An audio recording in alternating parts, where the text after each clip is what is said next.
Good evening, everyone. I'm Lindsay Pollock, Provost at Sarasota University, and I'm delighted to be here this evening with our very special and honored guest, Regina Dyson. Before we get started, though, Regina, I just want to remind everyone that at Sarasota University, we do offer a bachelor's completion program, master's degrees, and a doctorate in Montessori education or Montessori leadership. So you may see our wonderful Director of Admissions, Ellen Lastinger, and we'll drop the email to Ellen in the chat. So if you or someone you know is interested in enrollment, admissions, Ellen or I would be happy to talk to you. All right, without further ado, let me introduce our amazing guest speaker, the amazing, the wonderful, the talented, and my dear friend, Regina Dyson. And Regina joins us. Regina, we know each other through Montessori for Social Justice. And you are a longtime Montessorian, a Montessori mom, Montessori educator, now a Montessori grandma, even, I'm sure, right? So tonight we welcome Regina Dyson, a lifelong educator, organizer, and advocate whose journey has been rooted in community, justice, and Montessori education. She discovered Montessori in 1992 in an Afro-centered school in Atlanta, an experience that shaped her commitment to creating learning environments where freedom, dignity, and belonging are central. Over the years, Regina has worn many hats: executive director, head of school, classroom assistant, after-school coordinator, summer camp co-director, consultant, and developmental coach, and so many more. Each role deepening her expertise in organizational transition, curriculum design, parent partnership, and community building. This meeting is being recorded. And today, I am honored to serve with Regina at Montessori for Social Justice. Ellen, did we have a recording issue? No, that was someone who wasn't muted when they came in. I just muted them. No problem. Great. Thank you so much. Appreciate that. So, Regina, I'm sorry for that interruption.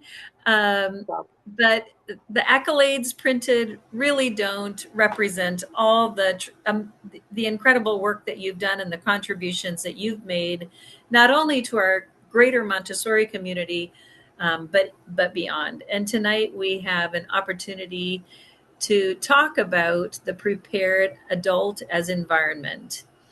And so I'll turn it over to you, and Ellen's going to be driving the PowerPoint tonight. So thank you, Ellen, for stepping in at the last minute. We appreciate you. And no worries. Thanks again, Regina. Thanks for being here. Thank you. Thank you. Thank you. So welcome everyone who's able to join us this evening.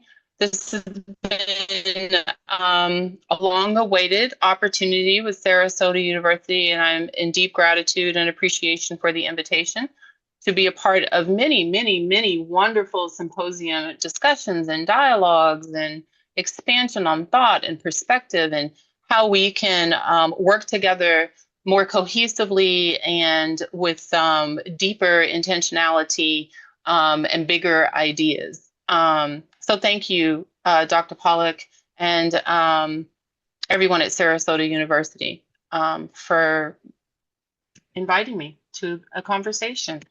I flipped over my mind many times of what the topic would be, and Dr. Lindsay, can I call you Lindsay? Because we're friends. Absolutely, we're in a friendship. Yes, we're in a community meeting right now, right? Okay, yes, great. Lindsay's Thank you. Perfect. You know, a lot of the work that I do in my hat with Montessori for Social Justice and in general as a human resource specialist, as an capacity builder, as a change agent, really centers on the adult. And to the degree that we do the big work as adults with our inner child and the continuum of our own development, that is the depths and breadth of what we are able to accomplish with, alongside, and in alignment with our young people and all of the points in between. So this evening, we're going to chat together about the prepared adult, dignity, diversity, and the discipline of deference, which often isn't combined together as a conversation. Ellen, thank you for facilitating sliding. We can go to the next one.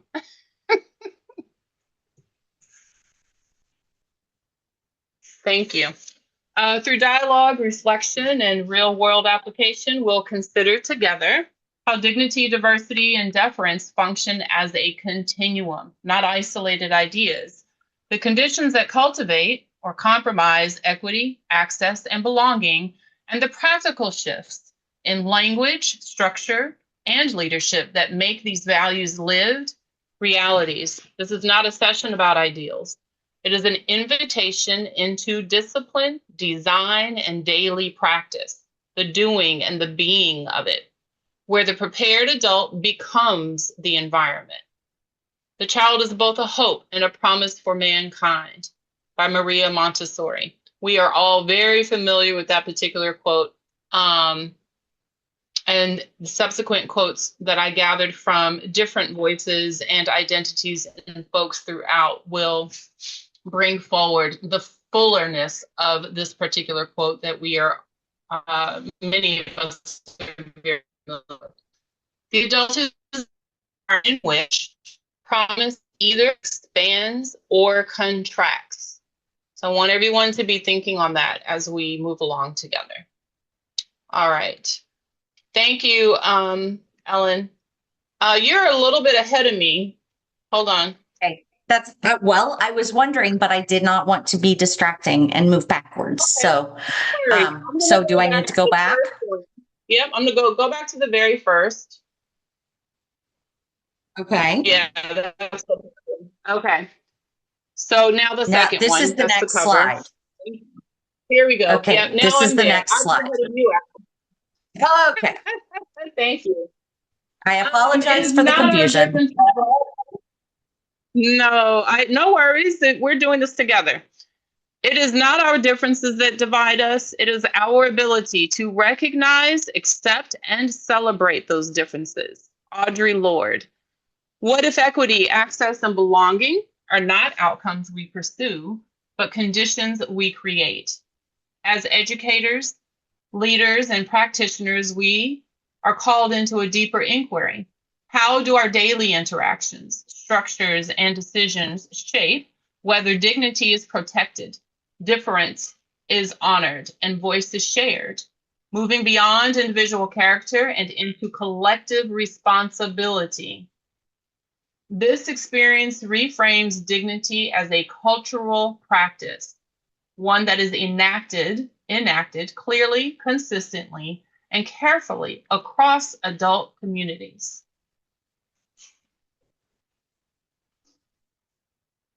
All right, the next one, which I did first, so we'll go to the next one before we discuss. Next slide. Yes, ma'am. Okay. Awesome, thank you. Before we discuss equity, before we discuss belonging, before we discuss leadership, we must ask, what conditions make human dignity possible? And I would like everyone to take notice of the verbs. There's lots of verbs in here. It's not just nouns, it's not stagnant, it's not labeling, it's not just categorization, but very action oriented. Next slide. For over a century, we have focused on preparing environments for children. Today, we ask, who prepares the adult environment? The adult environment is made of relationships, expectations, accountability, language, structures, rituals. Culture is a prepared environment. And so we want to think about, what is the current culture in our places of being, be they our schools, be they our organizations, be they at home in our environments, because we're interacting with younger people and other persons as well.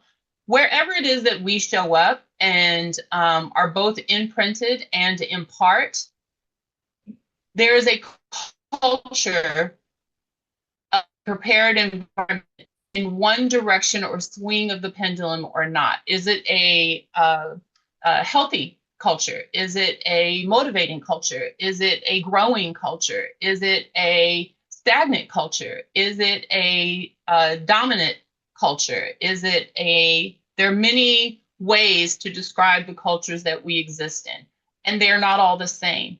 It is important, though, that we give ourselves mindfulness time to be reflective and be in observation and to consider, what is the culture of the place where I'm doing this big work alongside others who are developing their skill set, their perspective, the opportunity to do this big work, their cosmic purpose, right?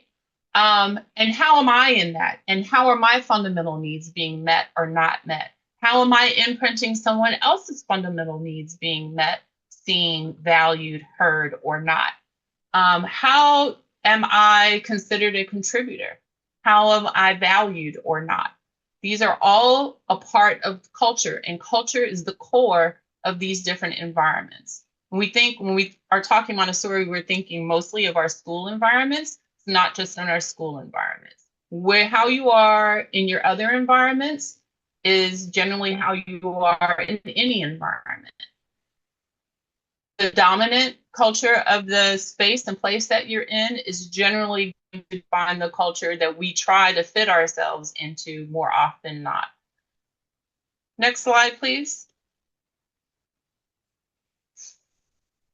Shared language, a foundation for dialogue. So it's really important that we have a common understanding of the words or the terminologies that we use. And we know that dignity is a big one that's being used a lot within the Montessori landscape. A great quote by Alex L. Words are powerful. They create or they can destroy. Before we explore culture, leadership, equity, access, and belonging, let us establish a common vocabulary as the words we use shape the worlds we create. And while I have definitions for the key terms that we're using in this evening's discussion, please feel free to drop your definition or your tapestry of what dignity means, of what diversity means, of what deference means. Drop that into the content, because it's not just what I say, but what I'm offering is a baseline. Dignity is not earned. It is not conditional. It does not depend upon role, status, identity, achievement, or positionality. Dignity is the inherent worth and value of every single human being.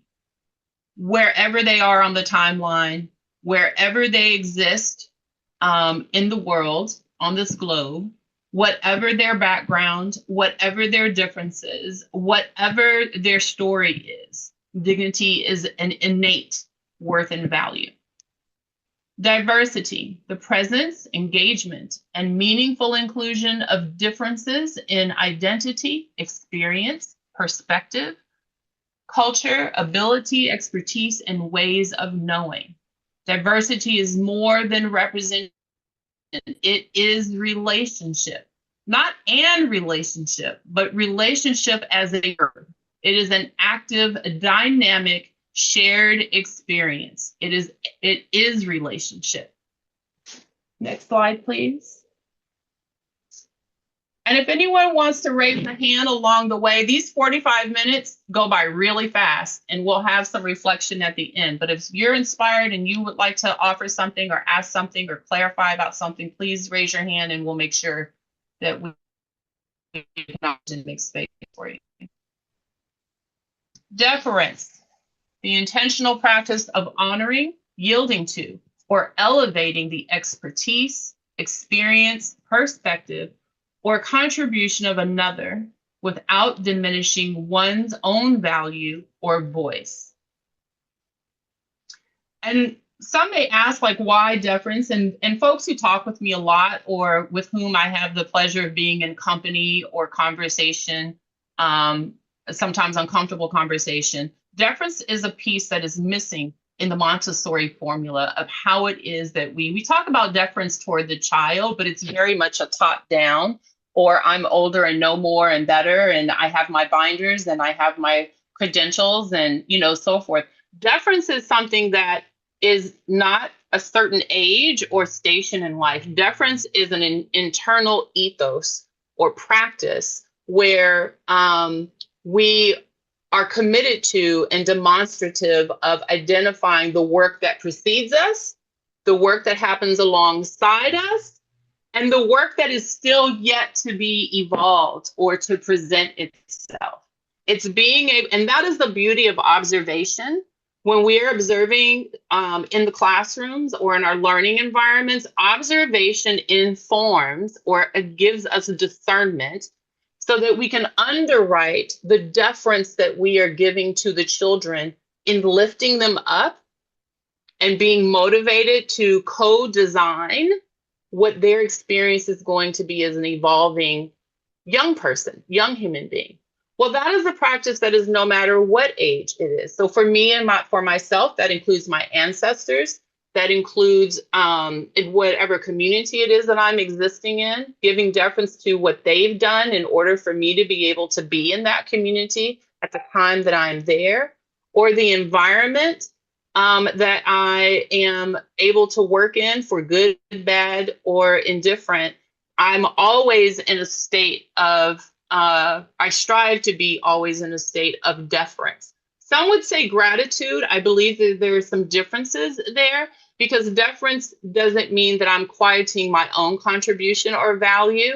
It's acknowledging others while at the same time finding the space for myself, where gratitude is often used to silence or say that, well, if you're in gratitude, then you are hyper elevating someone beyond your own value and contribution.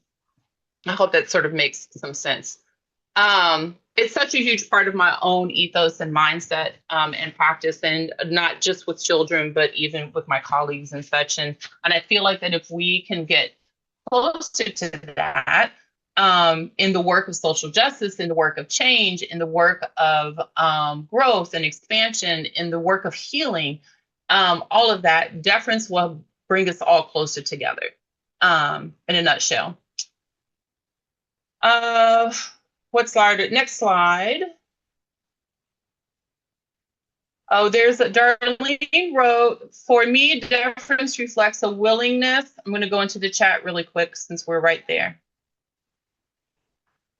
Thanks, Darlene. For me, deference reflects a willingness to learn, collaborate, and value the knowledge, experiences, and strengths of those around us. Yes. Monaco, I like this. Somehow I read this as difference. Yes, it often is. Hey, Monica. Thank you for that. All righty.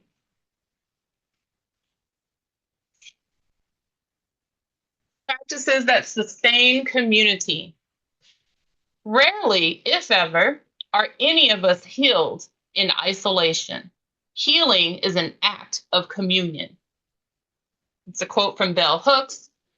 And I grab quotes from people who I defer to, who are sort of my guiding lights in my thinking, in my discernment, in my trying to understand as I navigate through the world. Acknowledgement is recognizing and naming the presence, effort, contribution, or humanity of another.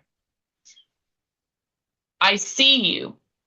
And in the way that you communicate with other individuals would affirm that you see them in their wholeness, like what we say with our children. It is no different than for any other human being. I see you. Valorization, assigning visible value and significance to the labor effort, contributions, accomplishments, and service. What you do matters. Valorization is a concept that is most apparent in the adolescent and secondary. Valorization is also an ageless consideration. And it's not just a pat on the back or a good job, but a measurable, meaningful, impactful acknowledgement of one's labor, effort, contribution, accomplishment, service overall. Amplification, using one's voice, influence, access, or position to elevate the contributions, perspectives, and accomplishments of others. In words, or if we were saying that, others should hear this too. So we say with Montessori for Social Justice, a part of our mission is we amplify the voices of the global majority and other marginalized communities. That's marginalized economically, that's marginalized for gender identity or spiritual identity, or the range of marginalization that can occur. Our commitment is to amplify the voices and the work and the perspectives and the investment and the time and the expertise of folks who are often silenced and not included in the conversations. And I would venture to say that in the Montessori world, we have big work to do there. Be it our indigenous communities, be it our communities of color, be it there has been work that has been going on long before some of our more current efforts or initiatives who are claiming the epiphanies that are present. And it's really important for us to look at and bring to the attention of others the work that has been happening and continued. That's in writing. When we're getting our resources, make sure that we're choosing books that or resources that are written by a diverse set of voices, not the same set of voices, right? Just as a minor example. Please drop in. I'm going to add this bell hooks quote to my quote board from my desk. Fantastic. I have a whole bunch of others too. Desired outcomes. True community is based on equality, mutuality, and reciprocity. Hone in on reciprocity. That's another big work for us grown folks that we are often out of practice.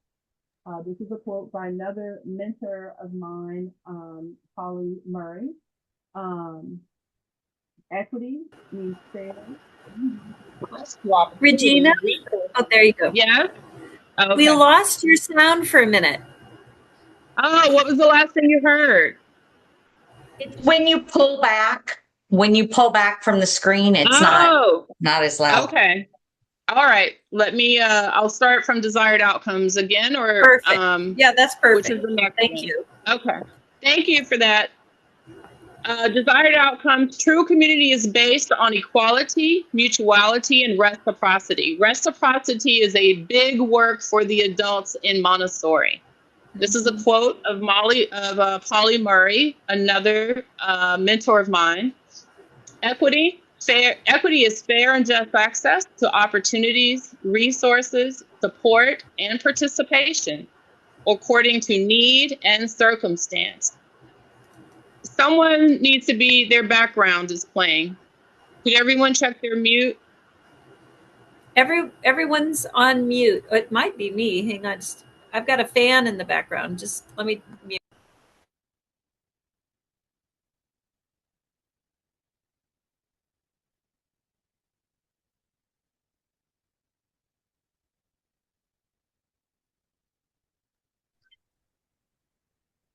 Can you all hear me? Thumbs up.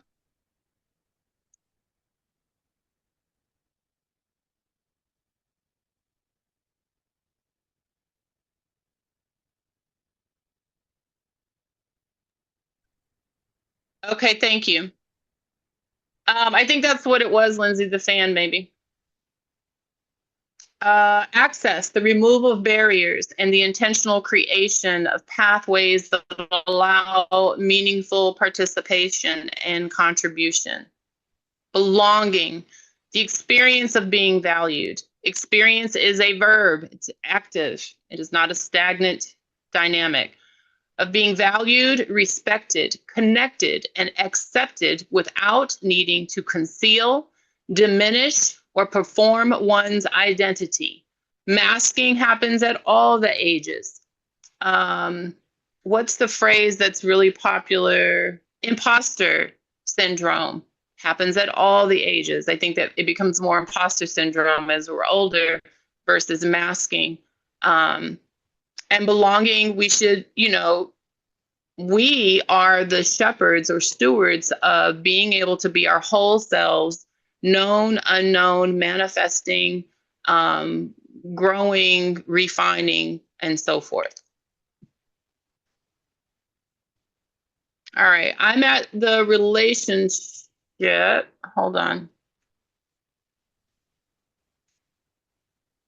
Okay, I'm going to go up a slide. Okay. And I think you've already gone over this. How about this one? The relationship. That one. Yes, ma'am. That's the one. Mm-hmm. Thank you. So what is the relationship of these concepts? This active, dynamic practice, mindset, endeavor. Dignity leads to belonging. When people experience their worth as protected, they no longer need to earn their place. Diversity leads to access. When differences are welcomed and engaged, multiple pathways to participation emerge. Deference leads to equity. When power, expertise, and voice are shared, opportunities become more fairly distributed. And out of that, the beauty of a collective cosmic possibility comes forward. Like, we're limitless if we can strive to daily exist in these paradigms. Yeah? All right, next slide. A foundational shift. Thank you, ma'am. Many of us learn that dignity is something individuals possess or something that they can develop and put on like a garment, right? Or proclaim. And we can do all those things. But today we offer another possibility. Dignity is not simply a character or characterization. Dignity is culture. If you're not in a place, space, or relationship where you are feeling amplified, seen, heard, lifted, valued, that you have an open invitation to contribution and opportunity and so forth, then that culture is lacking in dignity. Does that make sense? Next slide. Character versus culture. Not everything that is faced can be changed, but nothing can be changed until it is faced. James Baldwin. Through the character lens, we say, be professional, right? We say, be respectful. We say, take the high road, or be the bigger-minded person, or don't be vulnerable. You have to be strong and resilient. Those are all characterizations, right? Culture would say, how are people treated? How is labor valued? Who belongs without performance? Who is heard? And that's the lens I call leadership. And for me, leadership can be anyone at a given time, just like followership can be any moment. There are times when I'm very clearly in follow mode, and that takes a certain skill set and willingness and mindset. There are other times when I'm leaned into in a leadership capacity. And these are, I need to be thinking about, how am I handling people? How am I supporting, or when I'm in a consultant or coaching capacity or role or engagement, how am I helping others to see how they're treating others, right? How am I helping others to see how they value others and the contribution of others? How am I helping others to see beyond the ticker list, right? Or the checklist of the tasking, but being able to be whole, feeling, wholehearted, fully creative minded people, right? We do our best problem solving when we are operating more from a culture lens versus a character lens. Who is heard? So these are this is all interchangeable. I would say that the culture lens is very clearly a dynamic and action-oriented paradigm, where character lens is a very stagnant, very binary paradigm. Next culture, not next culture, next slide. Critical insight. When dignity is treated as an individual responsibility, people are expected to survive undignifying conditions. I imagine that we could revert to something we've seen in our lives, been a part of, witnessed, where folks are, because it's being handled from an individual perspective, an isolated perspective versus a collective perspective, that the measure and depth and pervasiveness of undignity conditions is pervasive. And I bet on any given day, if you... Regina, my friend, I've lost your sound again. I moved my arm. I'm back. All right, there you are. Sorry. I'm working between different technologies here. So with critical insight, just in terms of when dignity is treated as an individual responsibility, people are expected to survive undignifying conditions. When dignity is treated as a collective responsibility, communities become accountable for the conditions they create. A very different paradigm. If you have any thoughts or reflections on that as we're going along, don't hesitate to drop them in. Next slide, please. Thanks, Ellen. 3 essential practices: dignity, recognizing inherent worth; diversity, engaging meaningful difference; deference, sharing influence and honoring expertise. Next slide. Deference reimagined. Deference is not submission. Deference is not silence. Deference is not self-erasure.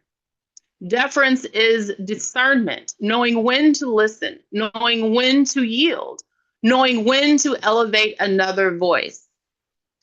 These are characteristics that we give to our leadership. This is for each of us.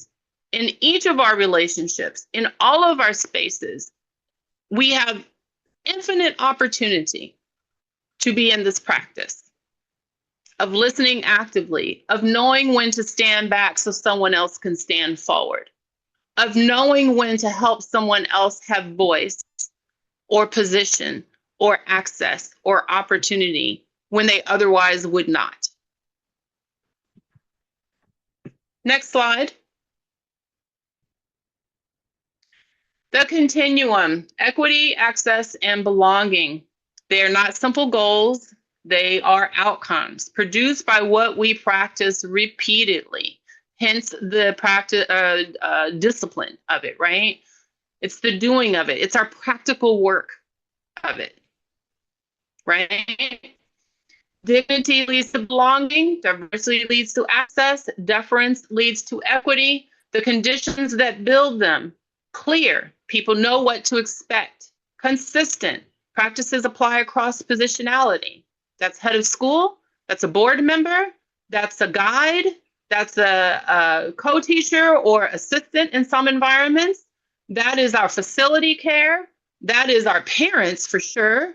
That is our young people across positionality. It is also careful. Impact matters as much as intent. So the intention is not enough. This is what I meant to do. This is where, what I feel like I should be doing, right? This is how I intended it. It really is. We have to allow, just as we allow our young people space and time and opportunity to the best of circumstances that are happening in this lived life that we have, right? And all of the things that surround us, we also need to give ourselves that grace and courtesy, right? Of time, of a quiet moment, of reflection, of self-accountability, of wholehearted dialogue, of All of that is a practice that is just as much among the adults as it is toward or with our young people. They are not separate. Strong people don't need strong leaders. So if we are strong or fortified or healthy or balanced, or we see ourselves and see others in deference, with dignity, in their dignity, then we can be strong of ourselves and stronger together, right? Then we don't have to have one or two or three people as the ones that will motivate us or help us to see a way, because we're creating the way together. Next slide, please. There's something in every one of you that waits and listens for the sound of the genuine in yourself. Howard Thurman. Acknowledgement. I see your work. I see your effort. I see your contribution. Dr. Lindsay, you're like a master of these things. It is such a privilege to be a colleague and a friend with you. You really do this through, you should write a book on this. Like, you've got this in all of the spaces and relationships where you are. I am so honored to hear you say that, Regina. And maybe this is a project the two of us can work on together. Oh, pitter patter. I would love that. Right? Let's do it. Okay. That would be so amazing. Oh, that's awesome. Valorization, your contribution matters. Your labor strengthens the whole. The visible and invisible work of community deserves recognition as a way of doing and being and coexisting. Amplification is not simply recognizing. It is also elevating. It is also advocating. It creates opportunities for others to be heard. And this sounds like repetition. It is in some ways, but I'm telling you, in this Montessori sphere where we're trying to do better, be sustainable, and really be about the pedagogy and what's possible, this repetition is what we have to have. All right, now it's time for some work. A little bit. It's good work, though. All right, so our reflective dialogue. Lindsay, time-wise, we're where? I'm afraid to click anything in case I close something. We've got about 15 minutes remaining together. Okay, and how many people do we have in the group? We have 10 participants here this evening, including the three of us.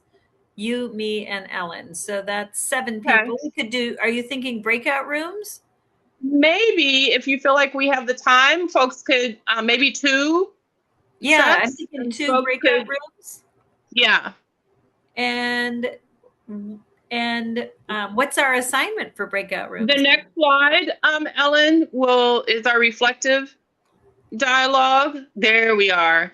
So discuss and think on these questions. Where does dignity feel most alive in your community? Where does dignity feel most fragile? Whose labor sustains your environment but is rarely acknowledged? What would amplification look like in practice? So we want to say how many minutes, Lindsay, and we can drop folks into the... Let's do 5 minutes. And I see some people are saying that they are... well, we've got a couple of people saying that they are not able to participate, that they're listening in. So how about if we open this up to just a group discussion?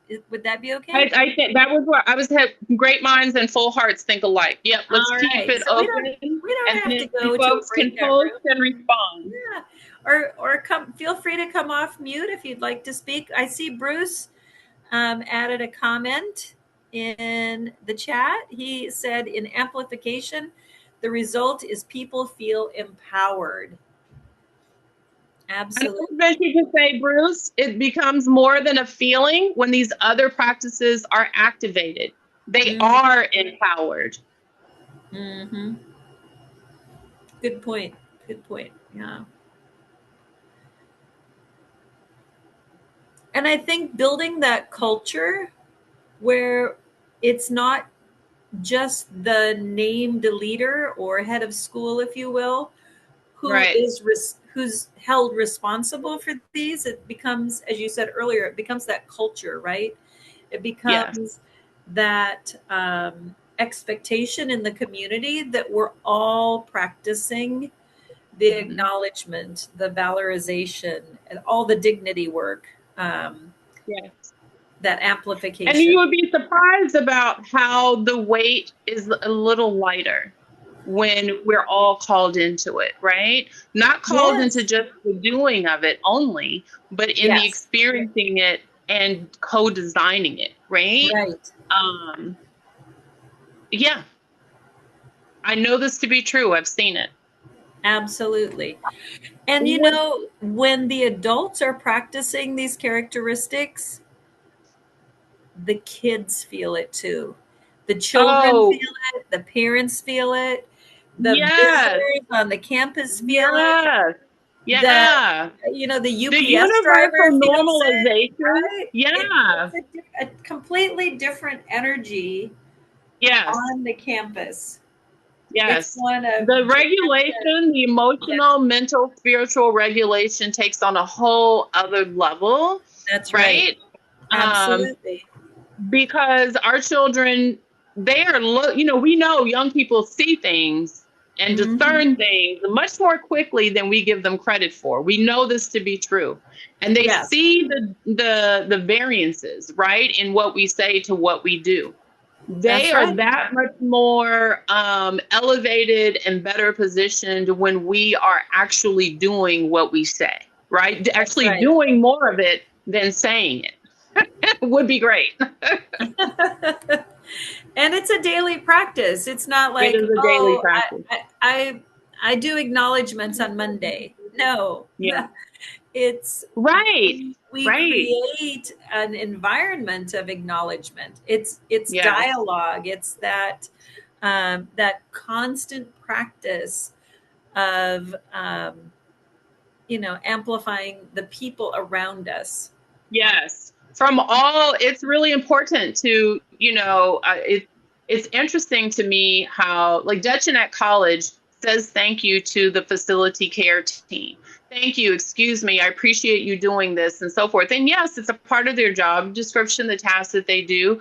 But out of that acknowledgement, and we know Dutchin is Montessori through and through, and then some, out of the acknowledgement of seeing them and valorizing them and naming their contribution in what seems like a light or passing exchange, Right. they have a trust and a mutual respect for each other that Dutchin now, I know that the whole facility care community there has Dutchin's well-being in mind out of those very simple exchanges, right? Hmm. Yes. And Bruce makes a great point. It also creates sense of responsibility to contribute to something greater than themselves. Yes. Yeah. Absolutely. Yeah. And And that our greatness becomes more. Like, there's nothing yes, wrong with wanting to be, at our greatest potential. It becomes even more when we practice that, that's right? right. That's right. Um, And it's as you were explaining through the example of Detchen thanking the facilities folks, I was thinking about some of the jobs that are so often overlooked. I know at a public school, when our grounds crew came by, um, yes, we'd run out with bottles of water and say, thank you for mowing the grass. Yes, it's your job. And I want you to know how much we appreciate you doing your job. exactly. Yes, Because yes, otherwise we're out here in 2 foot high grass with lots of bugs, and we need you. And when we're all contributing to our environment, it makes it better for everyone. And that goes yes, for the crossing guards and the people in the cafeteria.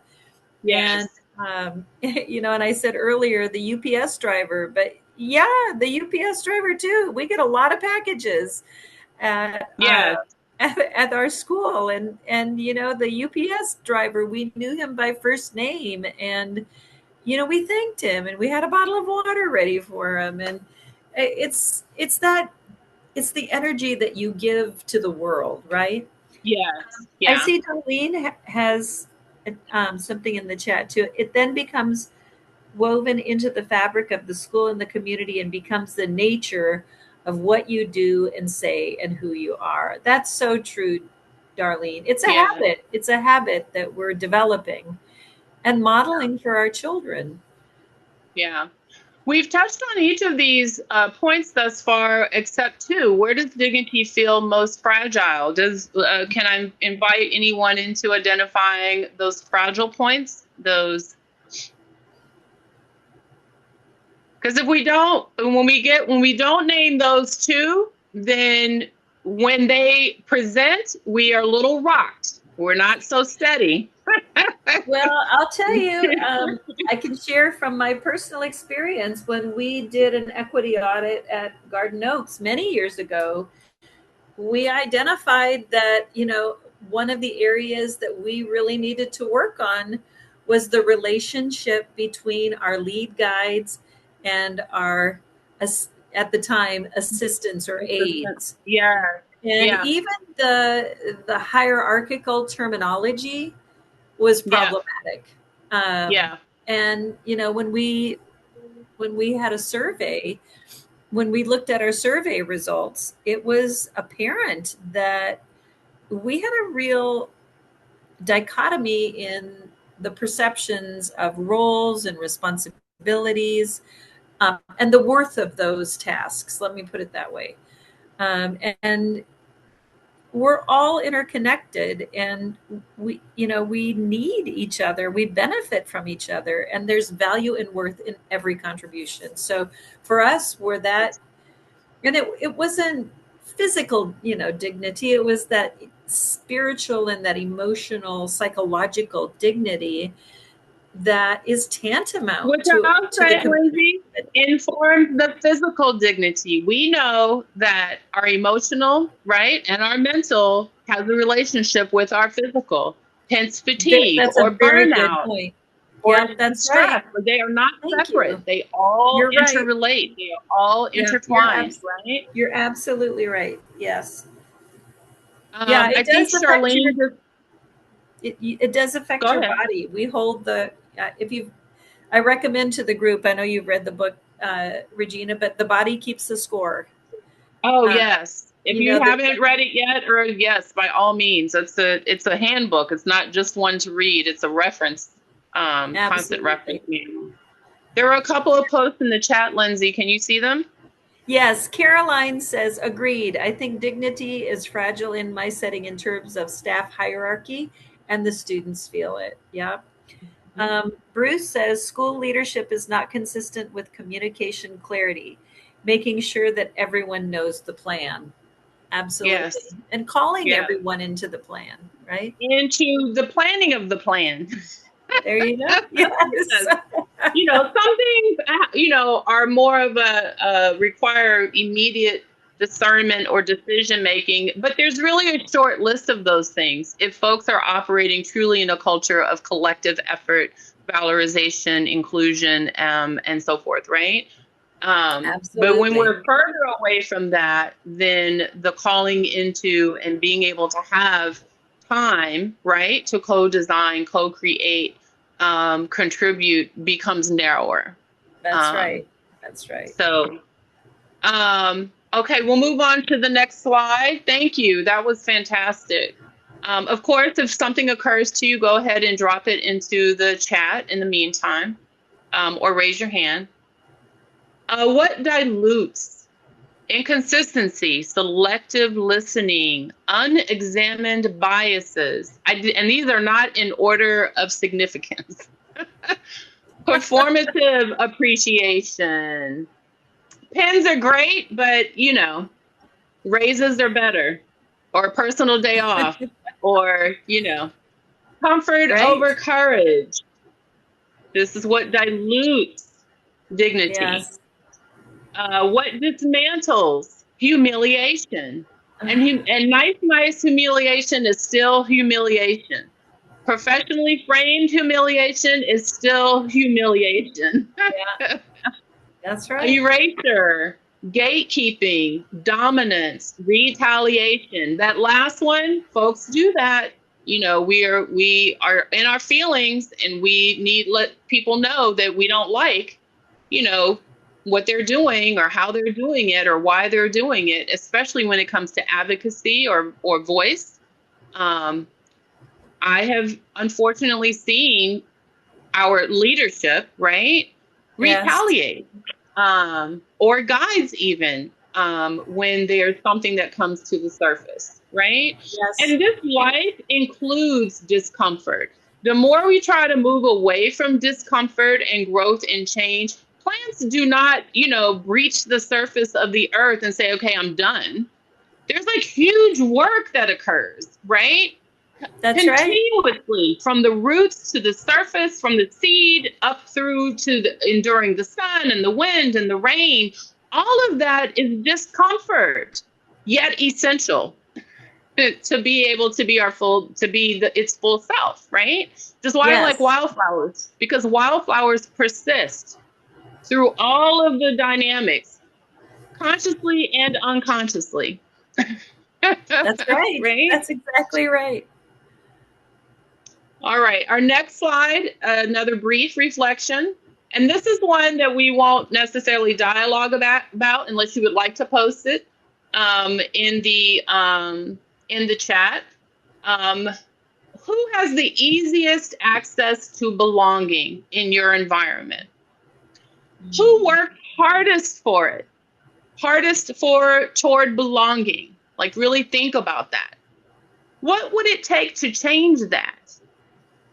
Mm-hmm. And that's huge, right? Right. That's in essence the work of Montessori for social justice. That's right. Right? Yes, Um, absolutely. I if think there are any burning reflections that you can articulate right now, drop those into the chat. Otherwise, this is something for you to sit with when you're quiet with your tea or mushroom coffee or a good glass of wine, whatever it is that helps you, you know, be grounded and internal, to write about this and be reflective in a way in your places and spaces and relationship. Because that can lead into, okay, these are ways that we could come at this differently. How right. we can begin to frame and apply the practices that we have just touched on, because this could easily be like a 3-day conference workshop, you know, Absolutely. series of going through it together, right? Of Yes, co-designing what that's this right. looks like in a really expansive way. Well, and I think there are different layers of belonging, right? So when we say Yeah, belonging, are we talking about staff? Are we talking about parents?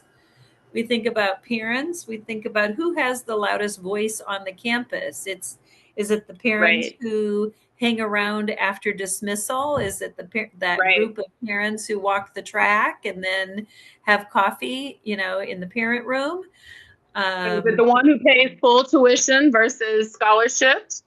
that's right. Is it, Is it you the know, person who, you know, where English is the dominant language?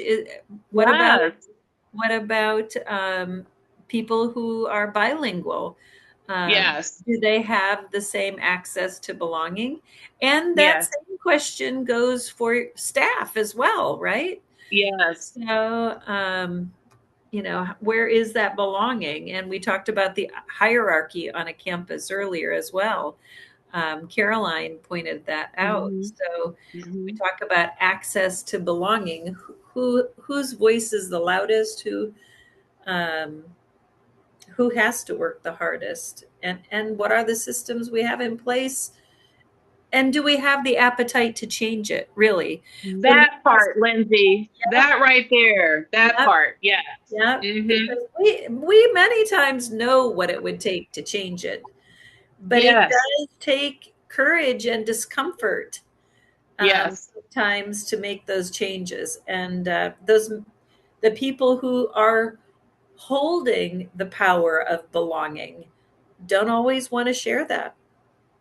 right. Yeah, And yeah, yes, it does mean dismantling some of those systems that have been in place. yes, Bruce, Bruce.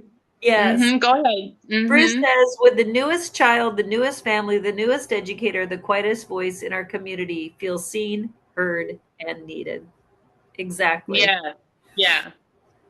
And it's our positioning, especially after this conversation and in general, right, is to be who is silenced, who hasn't been invited to say something. And sometimes, like I'm an observer. Lindsay, this is my practice. I come into a room, I sit in the back, and I'm actively listening and watching. And I'm listening and watching for what is being said, what isn't being said, who's saying it, who's not saying it, who's included, who's not included, all of what are the accommodations, or what's the invitation, the depth and breadth of the invitation to be in the dialogue, in the discovery, in the will of it all, right?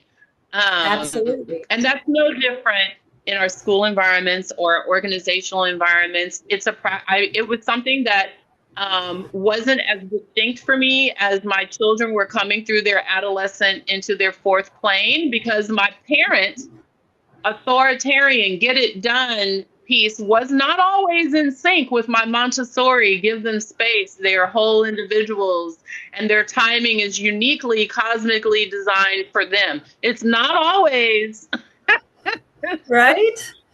the forefront. And these same questions apply, right? That's Personally, right. That's exactly right. and in my work environments, right? Yes. And so I would invite folks to not just who has the easiest access to belonging, but yes, Lindsay, map out what does belonging mean, right? Yes. Like, yes. We think about all these places of belonging, the classroom, right? Yeah. The classroom, the cafeteria, where are these spaces of belonging, and how do we, as you say, how do we define it?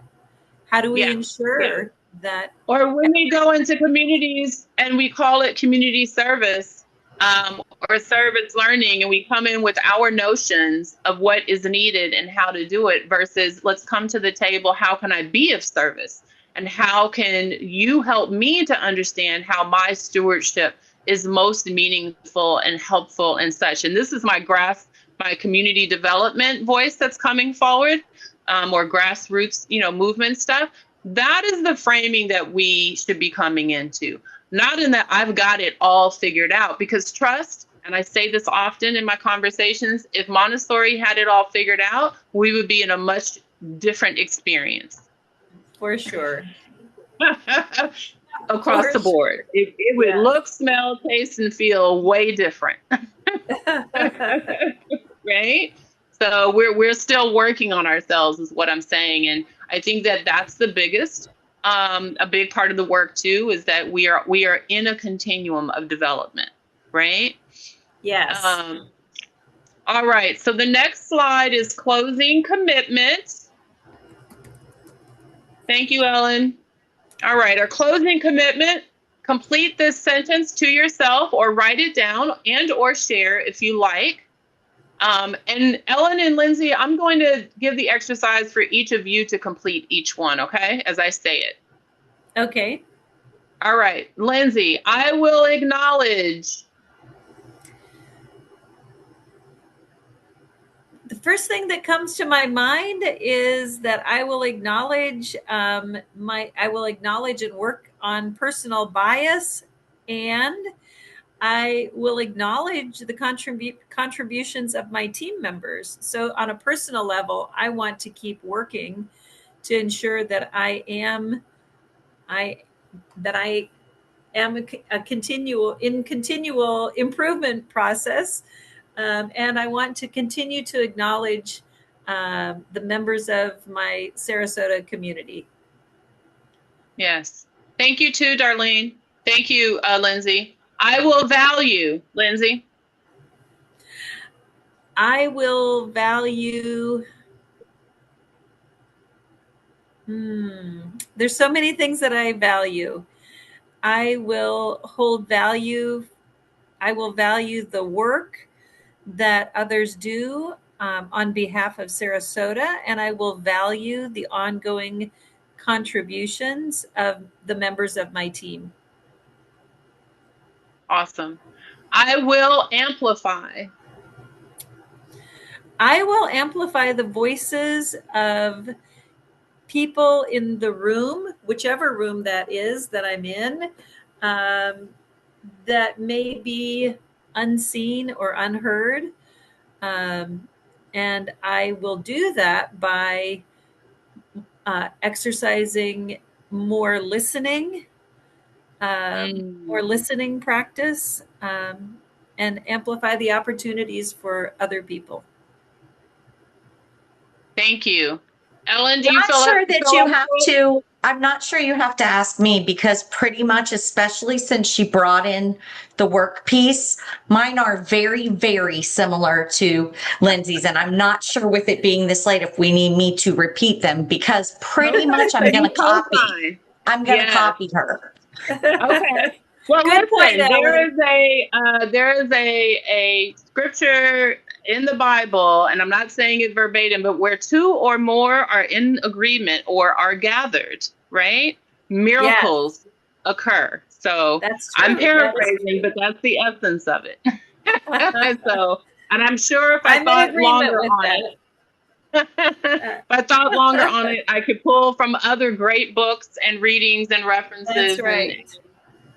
so forth. So, did anyone post? I might have missed it. Is there anyone that would like to share their commitment in the Darlene says, chat? thank you so much for this rich discussion. Awesome. She And made me sign off. Mm-hmm. yeah. Awesome. All right. So our final thought. Oh, go ahead, No, Lindsay. you go Sorry. ahead. No, My pardon. I'm just trying to be conscious of time. yes, ma'am. Without rushing. So for our final thought for this evening, the next slide, Miss Ellen. Equity is not granted. Access is not accidental or by circumstance. Belonging is not earned. They are cultivated through clear, consistent, and careful practices, meaning intentional, right? Practices That's of right. dignity, diversity, and deference. And those are all actionable practices, mindset. And verbs. They are. And verbs, Yeah. exactly. They are verbs. Love, next slide.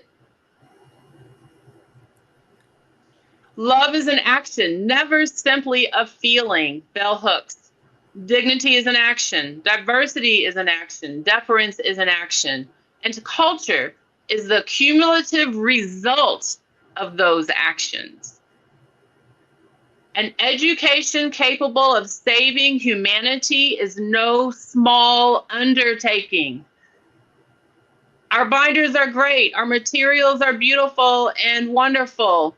It is no small thing. It is our humanity and how we show up that is the biggest and most necessary component for this work that we have all signed up for or agreed to or been called into or have found ourselves in. Neither is the preparation of the adult. The future of the child depends upon the culture we create together. The preparation of the adult is something far more than learning ideas. It includes the training of character. It is a preparation of the spirit.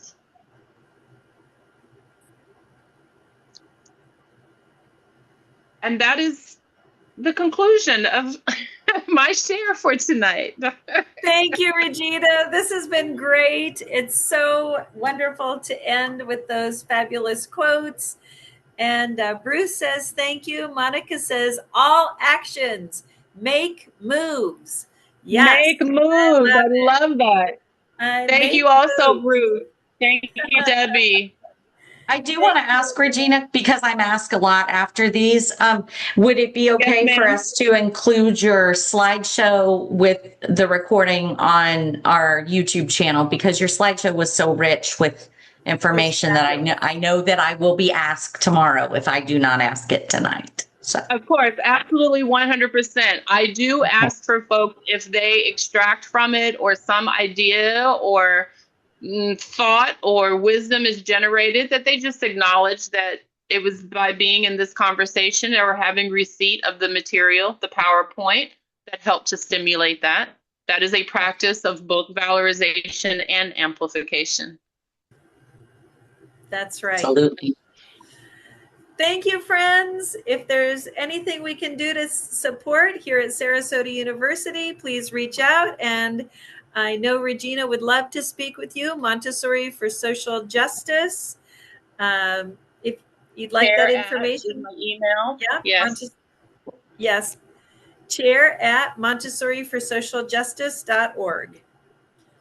And I would say, Dr. Lindsay, thank you for helping to hone in on this topic. A conundrum of what to lean into. So thank you so much. Absolutely. It was really good for me too. It was awesome. Thank you. Thank you, friend. Thank you, everyone. We'll see you next month. Thank you. Bye. Good night. Good night.